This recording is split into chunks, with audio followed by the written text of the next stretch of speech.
लाडवा में एक योग गुरु ने धोखाधड़ी करके आश्रम की जमीन को कौड़ियों में बेच दिया। योग गुरु की इस करतूत के बाद आश्रम के ट्रस्टी गुस्से में हैं। लोगों ने पुलिस में शिकायत कर आरोपियों को गिरफ्तार करने की मांग की है।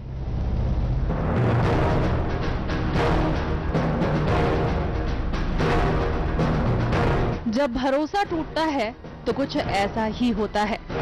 ऐसे ठगों को, ऐसे गुरु महाराज मुनियों को अपने शहर में स्थान मत दे, जो जालसाजी का अड्डा बनाकर लोगों की जनता को लूट कर ले जाते हैं। गुरुदेव मुनि ने 420 करके इस आश्रम को बेच दिया है। ऐसा सपना नहीं था कि कोई एक महात्मा या स्वामी ऐसा काम करेगा। तो सुना आपने, एक गुरु जो सिखाता था योग, और योग सिखाते सिखाते लगा दिया उसने चूना, कर दी धोखाधड़ी। मामला लाडवा का है, जहां एक योग गुरु पर आश्रम की जमीन हड़पने का आरोप लगा है। साल 1997 में कुछ लोगों ने योग साधना ट्रस्ट इंटरनेशनल बनाया। इस ट्रस्ट को लोगों ने जमीन दान में दी। करीब 4 कनाल जमीन पर निवासी गांव के पास एक योग आश्रम बनाया गया। लोगों के दान के सहयोग से आश्रम में 30 कमरे बनवाए गए, लेकिन एक ढोंगी बाबा ने सब कुछ हड़प लिया। ऐसा सपना नहीं था कि कोई एक महात्मा या स्वामी ऐसा काम करेगा। तो सभी श्रद्धा से फूल चढ़ाते थे, गुरु बनाए हुए थे। उन गुरुजी ने समय देख करके कि सभी जो है सोए हुए हैं, सोए हुए को पीठ में छुरा मार के और ये हड़प ली गई, जबकि सारे पॉइंट उनके खिलाफ जा रहे हैं। आश्रम की देखरेख का जिम्मा हरिद्वार के योगी बाबा को दे दिया गया, लेकिन बाबा की नजर आश्रम पर थी।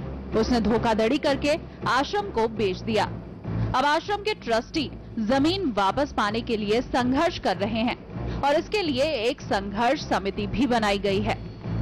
और हमने एक योग साधना ट्रस्ट इंटरनेशनल बचाओ संघर्ष समिति बनाई है, जिसमें इस आश्रम को वापस लेके आना है। लोगों ने जमीन वापस पाने के लिए पुलिस में भी शिकायत की, लेकिन पुलिस का कहना है कि मामले की तहकीकात करने के बाद ही कार्रवाई करेंगे।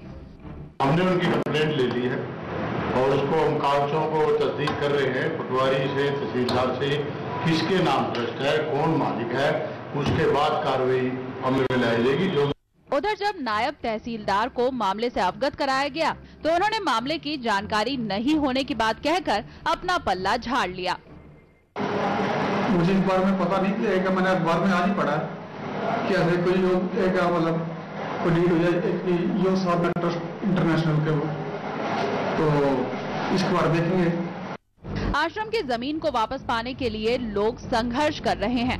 उन्हें उम्मीद है कि उनका संघर्ष एक न एक दिन जरूर रंग लाएगा, लेकिन अब ये लोग किसी योगी बाबा पर शायद ही विश्वास कर पाए। लाडवा से हरियाणा न्यूज के लिए आयुष गुप्ता के साथ ब्यूरो रिपोर्ट।